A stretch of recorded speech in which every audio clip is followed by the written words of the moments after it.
Tonight we're going to be in Psalms 105, and this psalm is interesting. It's paired, I believe it's paired with Psalms 106, and both of these psalms together, I think, tell of the relationship between God and His people during a long period of time. This psalm in particular talks about God's faithfulness and His power, while the next tells, Psalm 106 tells the sad story of rebellion and failure repeated rebellion and failure on the part of the people. So these two psalms, I believe, are coupled together for that purpose, just talking about that relationship, God's part and His people's part, but also the failure when it comes to the people's part. But I think one thing that's interesting about this psalm also is the first 15 verses you'll actually find in 1 Chronicles chapter 22. I think it's verses 8 through, or chapter 16, verses 8 through 22. 1 Chronicles. I'm not going to that, though. I'm just referring to it because it's the same thing that's in the first 15 verses here. But this was a composition. In 1 Chronicles, it says it's a composition of David as they're bringing the ark in celebration, as they're bringing the ark of covenant into Jerusalem. So some say that since David wrote that in 1 Chronicles, that David is the author of this psalm. That could be true. Others believe that the original is in Psalms 105, and David copied or took from that didn't mean he's the author. But either way, I think, I don't know that it's important for us to pin down the exact times or the exact author many times. I think the point remains the same. But one thing we're going to see in this psalm, too, that I think is interesting that we've seen when, I think it was the last psalm, and how God in His creation, that He not only in His creation created each thing, but He made sure that He provided for everything for generations to come. You know, if He created a particular animal, He made sure that animal had a place to live and somewhere to go. And so the mountains and the trees and everything that He made wasn't just for beauty. And they all had a purpose. God's plan, as He lays it out, is to sustain itself until He decides that it no longer does that. And this psalm is a lot like that, but it doesn't deal necessarily with His creation as it does with His wonderful deeds and His works, but you also see God's plan laid out, how He planned everything to fit the purpose in which He did, which He desires. And I think that's very interesting too, but that's what we're going to see as we look through this psalm. It's a very lengthy psalm. I'm going to try to get through it. I think there's 45 verses. Sometimes we can't get through 5 verses, so I'm not sure if we'll get through 45, but we're going to give it a shot. But we're going to break it down into the wonders of God. And we're going to see about 7 different wonders of God that we're going to see throughout this psalm. So let's look at the first 7 verses, if you will, here. It says, "Oh, give thanks to the Lord, call upon His name, make known His deeds among the peoples, sing to Him, sing songs to Him, talk of all His wondrous works, glory in His holy name. Let the hearts of those rejoice who seek the Lord. Seek the Lord in His strength, seek His face evermore. Remember His marvelous works which He has done, His wonders and the judgments of His mouth. O seed of Abraham His servant, your children of Jacob, you children of Jacob, His chosen one. He is the Lord our God. His judgments are in all the earth." So as we see this, we can notice all the things that the psalmist told us to do in basically verses 1 through 4 here, or all the way through. He talks about give thanks to the Lord, call upon His name, make known His deeds, sing to Him, talk of His wondrous works. So he's as he goes through this, it's not just about bringing glory and honor. And you can kind of picture, or I can, them bringing in the ark and David, composing this psalm as they do about It's not, again, like we've talked about before, it's not just believing in God. It's not just praising God for Him being God. It's praising Him for being God, but also for all the wonderful things that He does. And David is, that's why I tend to believe he may have been the author of this, because David does this a lot in many different things, is he looks at what he's facing, and he looks at the future, and he looks at the present, and he looks at what he's going through, and a lot of times he gains his strength and his faithfulness as he remembers what God has done for him already, to know that, okay, God has done this, so I can have faith and I can have confidence that He's going to do this. And I think that's a good way to approach it, isn't it? It's not, God doesn't just say have blind faith, just that it's no reason. You hear a lot of people say, well, faith takes over where reason stops. I don't know that that's necessarily true to an extent. I mean, you've got to have faith that the world, society doesn't see as reasonable. Just as Paul said, the cross is foolishness to those that are perishing. So we understand that, and you've got to walk by faith and not by sight, just what you're seeing. But God wants us to look at the evidence, doesn't He? He wants us to know Him and to know His character and to know He is, and to see His works in our life, so that can strengthen our faith to know, okay, I know God has done this for me.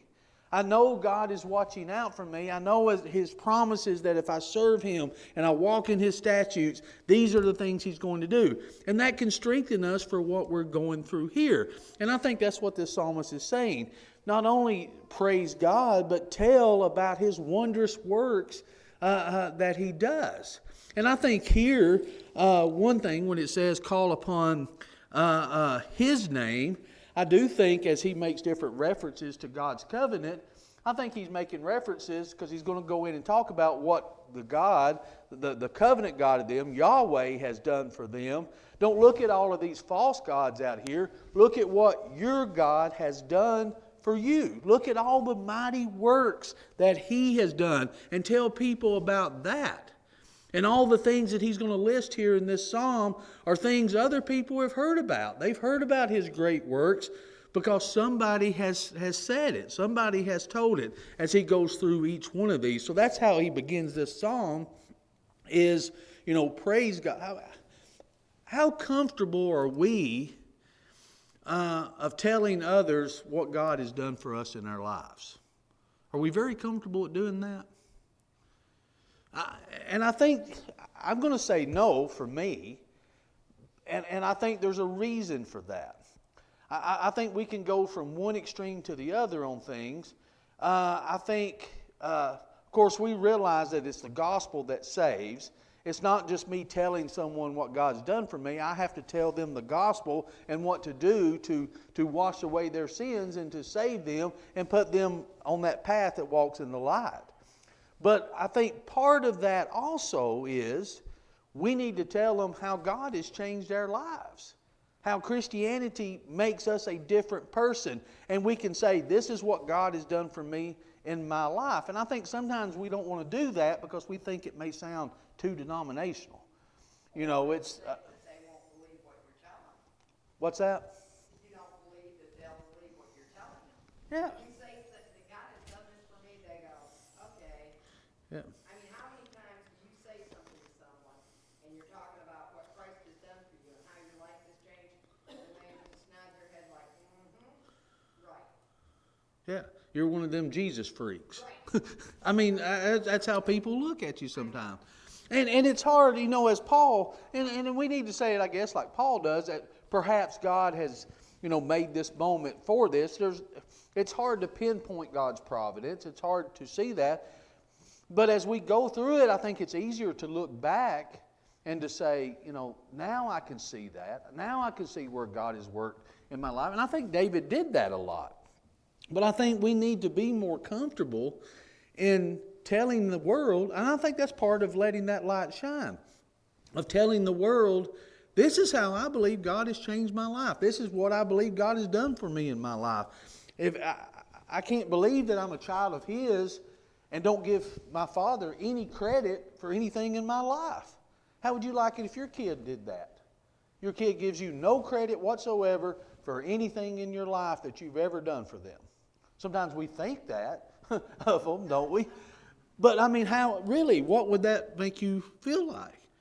So we need to brag on our Father, don't we?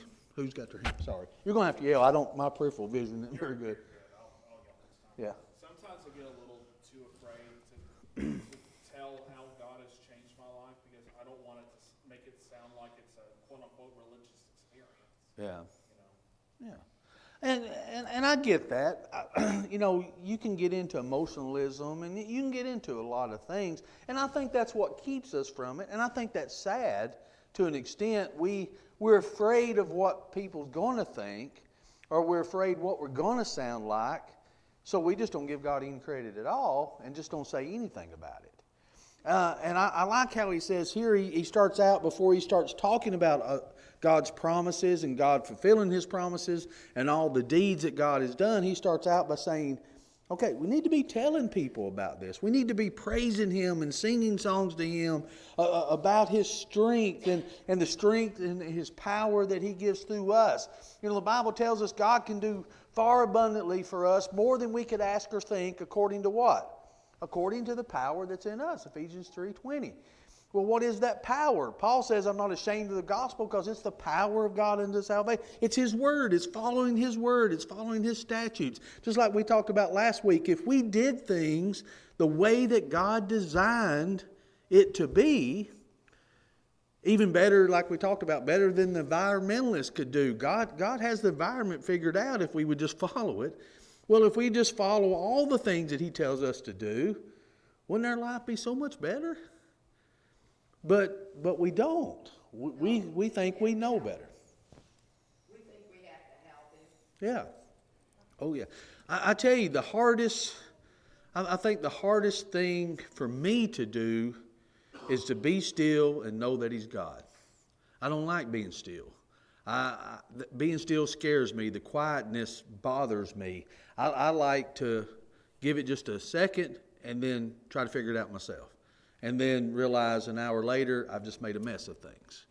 I think that's how we do sometimes. But I like how he talks about here, he says, O seed of Abraham, his servant. He says, you children of Jacob, his chosen ones. He is the Lord our God. His judgments are in all the earth. Now we can look at this and we can say, well, he's just talking about Yahweh God. He's talking about that covenant God, about what he just did for Abraham and Isaac and Jacob. But notice what Paul says here. Let's go on to Galatians.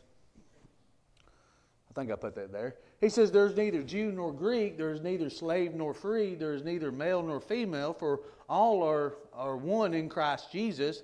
And if you are Christ, then you are Abraham's seed and heirs according to his promise. So when he was making that original promise about seeds, that ultimate seed, of course, is the Messiah.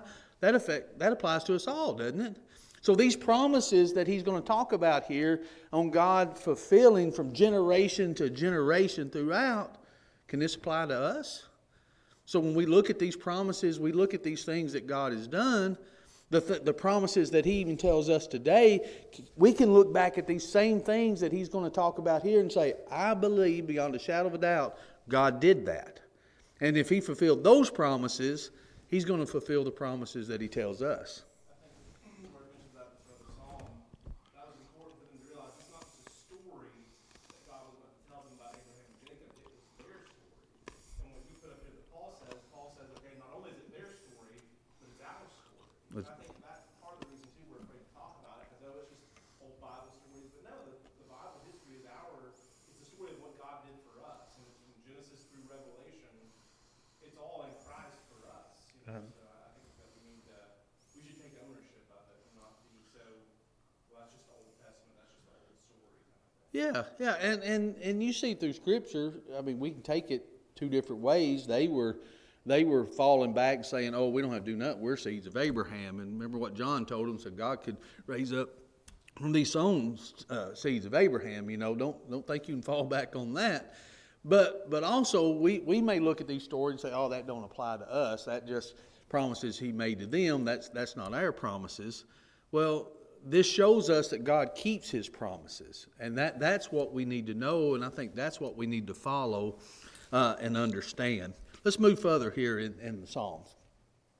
He says, he remembers his covenant forever, the word which he commanded for 1,000 generations, the covenant which he made with Abraham, and his oath to Isaac, and confirmed it to Jacob for a statute, to Israel as an everlasting covenant, saying, to you I will give the land of Canaan as the allotment of your inheritance, when they were few in number, indeed very few, and strangers in it. So as he's talking about this promises and the word which he commanded, he said for thousands of generations, this covenant which he had with Abraham, the oath he made with Isaac, confirmed it with Jacob and his statutes, to Israel, the everlasting covenant. And one thing about this, when he's making these promises that goes on for generations and generations, God already had a plan in work of how this was going to happen. Now, we have the benefit of looking back and seeing that plan unfold, and it still looks to us, or it does to me, and I can say, why did he pick it that way? Why did this have to happen this way? This looked like suffering, but this suffering was so there could be a blessing on down the road. So as I got to looking at this psalm and going back and looking at some of the events that this psalm talks about, you know, as well, one of them was Joseph that it's going to talk about here. I'm not going to jump ahead too much, but as this psalm talks about Joseph, you know, as Joseph said at the end, you know, you meant it for my harm, but God meant it for good. And he wasn't talking about good for himself. He wasn't just talking about God meant it for my good, that I could rise up in Egypt and I could be second in command. That wasn't. The plan was just to be good for Joseph. The plan was to be good for the nation. And Joseph was just part of the plan to get there to provide the way for when they came. All of this, as it lays out, it's almost mind-boggling of all the things where God lays out, of all of these things that have to be in place to, one, God fulfill his promise, but ultimately that promise of the Messiah coming to be a blessing for all of us. This is part of it. It's him fulfilling this promise even from the very beginning. But you think about what he starts out with Abraham and making this promise to Abraham and what that leads and everything that has to go in place for that to happen. And that's what this psalm, I believe, talks about. Let's go a little bit farther. Yeah, I didn't think I put a reference on that. It says, when they went from one nation to another, from one kingdom to another people, he permitted no one to do them wrong. Yes, he rebuked kings for their sake, saying, do not touch my anointed ones, and do my prophets no harm. So, look at what else had to be in place here. Look at all that they went up against and what took place for them things to still be intact, for them. No nation annihilated them or wiped them out. You even take, when it comes to Abimelech with Abraham and Sarah. Look what could happen there, even when Abraham was scared and said, oh, this is my sister. But God still didn't allow Abimelech to touch her, did he? So God was still working all of this, even when the ones he made the promise to was scared and still trying to figure this faithfulness out and still trusting in God. And see, that's what we're going to see even some in Psalms 106 is when it comes to a relationship with God and his people, it really comes down to trust, and where the failure always happens is when we lose that trust in God. And we don't have that faith and that strength to follow him the way that he said, and then look at what happens along the way. But even in that faithfulness, does God still fulfill his promise and still accomplish what he's going to accomplish? And we could get into the providence of God. We could get into the foreknowledge of God. You know, is there a difference in God knowing what's going to happen and working with the knowledge that he has to know what's happened, or making something happen? There's a difference in that. and God's foreknowledge of knowing the beginning from the end as he works these things through. But as he makes these promises, we can look at the nations that they faced. We could go through each account. We could look at the kings that they went up against. We can look at all of this, but they still were triumphant. Now, they lost battles along the way. There was some losses that happened, especially when they didn't trust in God and went to battle without God and did things different than what God said. But they were still triumphant. God didn't let these individuals stomp out what he was going to achieve. Now, we can apply this today. Has the church ever been persecuted to where individuals and nations wanted to wipe it out? Still here, isn't it? Those nations are gone and no more, or even now are living by the very thing that they wanted to persecute, but it's still standing strong, isn't it? And it's always going to be. God's purpose is going to be, as he says, what he's going to accomplish is going to be accomplished. Now, I think it's interesting, how many times during that do we lose what would be a blessing for us because we're not doing what we're supposed to be doing in the plan? I've often wondered that. What blessings have I missed out on because I didn't follow the plan like I was supposed to? I may not have been in the place that I was supposed to be. I may not have been as faithful as I was supposed to be and wasn't doing this one thing that I was in charge to do, that I was supposed to be doing, and maybe I didn't do it. Now, his will was accomplished. I just didn't get the blessing out of it. And I've often wondered that throughout my Christian life of during my times of doubt, how did that affect me and my relationship when it come to God? Any thoughts on any of this thus far before we go on?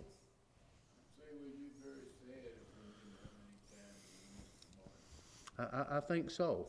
I really think so. Especially of trying to, and we all do when it comes to suffering. We want to do all that we can to keep ourselves from suffering. But sometimes is the necessary part of those blessings, even if it's not mine, it may have been for some other reason, as we're going to see here. And sometimes that's just part of the plan.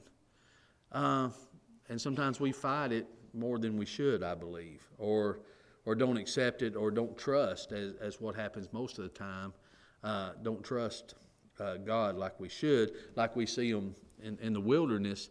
It was all about trust. And that's what God was doing, was training them to trust him, and would even bring them to the point, I believe, of they didn't have anything else they could do but look to God, and they still didn't do it. They wanted to run from him instead of look to him. And that trust just needed to be there. Let's move on a little farther, Parker. Starting in verse 16, he says, "Moreover," then he gets into some of his deeds here. "He called for a famine in the land. He destroyed all the provisions of bread. He sent a man before them, Joseph, who was sold as a slave. They hurt his feet with fetters. He was laid in irons until the time that his word came to pass. The word of the Lord tested him. The king sent and released him. The ruler of the people let him go free. He made him lord of his house and ruler over all his possessions, to bind his princes at his pleasure and to teach his elders wisdom." Now, notice how all this is taking place. Okay, there's going to be a famine in the land. God is going to get his people to fulfill his promise of the land of Canaan. And he's going to do that through way of Egypt and all that has to take place. But look at all that happens to get them to the land. All that has to fall into place. All that has to happen. He's sending Joseph before them to prepare the way for when the famine comes to bring Israel to Egypt. And then once they get in the number that they need to be, and God gets it where Egypt is turning against them, to where there's going to be this battle that Moses leads them out. all of this that takes place, again, to fulfill God's promise. Now, do you think it looks like to them during all that, oh, God's fulfilling His promise? I don't know that it would look like that to me if I was Joseph. But look at all that happened to Joseph. Did those things, were they a necessity to happen to get him in the position that he was in? Yeah, I mean, you think about that. Did his brothers know that when they were decided not to kill him and sell him into slavery, oh, we're doing this so he can save our lives one day? I mean, you don't see it at the moment. You don't see it at the time. And that's why we got to be very careful, because what looks like suffering, what looks like pain, what looks like heartache may be God fulfilling His promise of the blessings that He wants to give us. But sometimes we may not want to go through what we go through to get it. But it just, in reading this, it just amazes me I remember one time doing, and John, you may know just off the top of your head, I remember just myself studying of all the things that happened to Joseph, and I think there was only a couple accounts that was actually miraculous. Everything else was provident, with 2 accounts. Yeah, I thought it was just a couple of things that were miraculous in that. Everything else was providence and Joseph making the decisions that he was supposed to make and following God to get him to the place that he was in. The same thing can happen to us, couldn't it? I mean, if we make the decisions, I know one thing particular in my life, and I won't go through it here, but I know one thing particular in my life on where Tanya and I sat down and made a decision of something, to where we were in a kind of a crossroads, and we said, well, this might be better for us in this way, but we're going to make this decision because it will keep us closer to God. And because of that decision, there was a chain of events that happened that would have turned out totally different, if we hadn't have done that. And I didn't see it at the time, but I can look back now, and everybody's got something to where they can look back and say, yeah, I can see where this might have been. And you may not have seen it at the time. You may have thought, like John tells a story sometime of praying one time. He thought the answer was no and it was bad, but it was actually turned out to be good. We all have something to where we can look at and see as we look back, and that should strengthen us. That should cause us to look and say, yeah, that seemed bad at the time, and it was. We had to go through some sacrifice. We may have to go through some pain and some heartache to get to where we need to be. But you think about Joseph, and yeah, it blessed Joseph in the end in the position he was at, but it was for a far greater good than just something material for Joseph. It was to save a nation. And sometimes we don't think of it quite like that am I willing to go through this sacrifice to save and to bless someone else? And if you look at all the works that God does, it involves that a lot, doesn't it? Somebody suffering for the benefit of somebody else. And we can see that ultimate thing with Jesus, the sacrifice that He made for our benefit. And sometimes I think we need to take a step back and look at it more like that. And when you look at the life of Joseph, you can really see that. But it's, again, God prepared. There's going to be that famine. Without Joseph being in the place that he was in, the plan's not going to work. Or it's not going to benefit them like it should, I should say. But yet God has, in His wisdom, puts things into place. Let's move on here, Parker. Oh. What's that? Your subject is more important than air.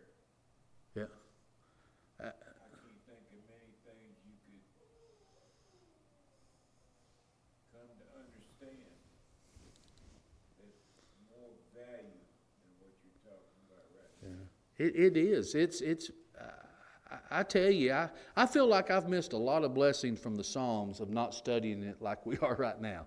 I hope you're getting the benefit that I am too, but some of these, it's almost like a light bulb going off, and I'm thinking, some of these things, if we would just look and see how they're laid out and understand how this applies to our lives, that, when when God tells us to do things and to follow His statutes and to walk in His light, it's not just, okay, I just need you to do this because I need you to have rules. He needs us to walk here so we'll end up in the place we need to be that blessing for us and others, so we can be in the place we need to be. And I don't know that I think of that much in terms of that. What are the consequences? We look at the consequences of not following God as far as eternity, and that's absolutely what we should look at. But what about the consequences of not following that affects us here, and not only ourselves, but other people? Of what they see and how they follow. You look at the ones who Joseph set the example for throughout all the turmoil that he went through. But you could even look at, one of my three characters, but I mention them so I can never preach on them because I mention them all the time, is Shadrach, Meshach, and Abednego. Think about them being put in that furnace. Think about the outcome of how that come out and the glory that was going to be brought to God. If, with the decision they made, it doesn't matter what you do, we're going to serve God. That was their decision. And his countenance changed, King's, because he knew he lost. And here's why he lost. They didn't know if God was going to save them, but it didn't matter. God was still going to be glorified either way, wouldn't he? If God didn't save them in the furnace, how could God be glorified then? See, this is part of being faithful. This is part of, if we follow His statutes, we can't look at how is this going to affect me as far as make my decision on whether I'm going to make the sacrifice or not. I should already make the decision. I'm going to make the sacrifice no matter what. That's what Paul tells us to be, a living sacrifice, because that's our reasonable service, right? Romans 12. So they already decided to do that before the king ever built the statue. But if he didn't save them, could God still be glorified? How? They were standing up for truth. They followed God even to the point of death. So they set the example to everyone that's there. You still follow God even if you're faced with death and even if you die. That's the example. God's still glorified. God saved them, and God was still glorified because God, not necessarily because He saved them, because they were willing to do it and God saved them. So God was still glorified. They still set the example. Either way, the king still lost. If we would look at, and when I say we, I'm starting back here with me. If we would look at our lives like that, if we make the decision, I'm going to follow God because I'm part of the plan. As a child of His, I'm part of the plan. And part of the plan is when I walk in that light, when He says, let your light so shine before men, when He says that we're a city set on a hill, these aren't just words. This is how you benefit those that are around you. This is how I'm bringing others to me, is so they can see you and see what you're following, so you have the opportunity to do what saves them, and that's present the gospel to them. So if we're not in the place that we need to be because we're following Him, how's that going to be accomplished? So if Joseph wasn't in the place that he was supposed to be in, went through all that he went through, how was that going to be accomplished? So we all have an awesome responsibility, but it brings about an awesome blessing, even if it's not for us particular at that moment. And I think that's where Christianity really takes hold, is we stop thinking about ourselves and we think about the plan itself that's going to save us in the end. And I think that this psalm here, to me, just beautifully brings that out. Anything further before we move on to the... Walk by faith. Absolutely. Absolutely. I was going to say, I like how, if you just read the story here, Joseph, what would happen to them in the Exodus really happened to Joseph first, which is that he was a slave, and it used the language, the king sent and released him, and ruler let him go free. It's basically Joseph's story is the Exodus story, and that story is the Babylon story, and that story is the Jesus story, and that story is our story. And it's when Jesus told them, I'm the Christ, and I'm going to have to suffer, and the path to life goes through death first. And nobody believed them. The apostles didn't believe them. And I think what you said is so true. Like, we just have to realize that that's the example set before us. And show us, no matter how bad it looks, no matter how dire it looks, that's part of the process, like you're saying. Yeah. Oh, it is amazing. And I think that's why the Bible stands the test of time. It's all so tied together that's what makes it work and makes it so strong, that it's all there together. Let's move on a little bit, Parker. He says, Israel also came into Egypt, and Jacob dwelt in the land of Ham. He increased his people greatly and made them stronger than their enemies. He turned their hearts to hate his people, to deal craftily with his servants. What do I have after that? Did I put a reference verse, or is it just song? Okay. If you look, what were they? I think the Bible tells us there's like 70 that were there in Egypt when you count them all together there. And you look at the number when they end up leaving Egypt, when he tells them, he increased the people greatly and made them stronger than their enemies. He took a few, and look at all the people that ended up leaving Egypt, of how they multiplied and grew. Again, it's all, God can take this few in this plan, and that's sometimes what we think. Well, we're just few. What good can we do? God takes a few, and he makes mighty out of it. And that's what he's doing here. But it says they came into Egypt. Jacob dwelt in the land of Ham. He increased his people greatly, made them stronger than their enemies. He turned their heart to hate his people, to deal craftily with his servants. Again, now he's setting up that stage for them to leave Egypt. Let's move on here, Parker. It says he sent Moses his servant and Aaron whom he had chosen. They performed his signs among them, wonders in the land of Ham. He sent darkness and made it dark, and they did not rebel against his word. He turned their waters into blood, killed their fish. Their land abounded with frogs, even in the chambers of their kings. Let's move on. I think I had that in two parts. He spoke, and there came swarms of flies and lice in all their territory. He gave them hail for rain and flaming fire in their land. He struck their vines also and their fig trees and splintered the trees of their territory.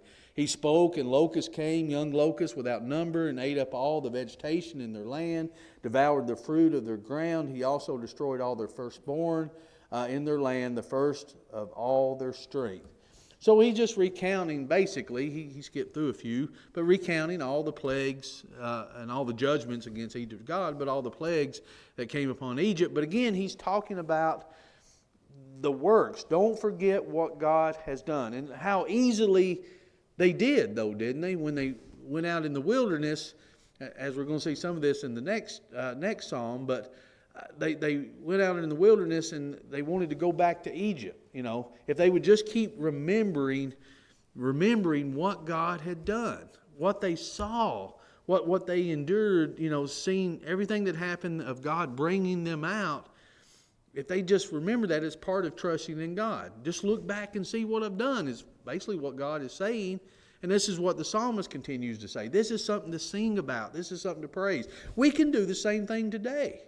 We can have confidence in how God's going to help us and take care of us and strengthen us based on what this psalmist is telling us, recounting of what he's done. And I think it's a great thing if we would just do that. Let's move a little bit farther. I think we've got time to go a little bit farther. He says he also brought them out with silver and gold, and there was none feeble among his tribe. Egypt was glad when they departed. I think it's interesting how God not only set the stage for all this to happen, he set the stage where they were so glad they were leaving, they gave them a lot of their possessions, the precious metals and stuff that they were going to need. They were willing to give it to them by that time. So when God does something, he really does it all the way. Egypt was glad when they departed, for the fear of them had fallen upon them. He spread a cloud for a covering, fire to give light in the night. The people asked, and he brought quail and satisfied them with the bread of heaven. He opened the rock, and the waters gushed out. It ran in dry places like a river. Let's go on. I think we'll get done. For he remembered his holy promise, and Abraham his servant. He brought out his people with joy. Now, notice, the psalmist here giving credit. All this has happened because all these years before, the generation before, is because he made that promise to Abraham. His chosen one with gladness, he gave them the lands of the Gentiles, and they inherited the labor of his nation. Now notice this last verse.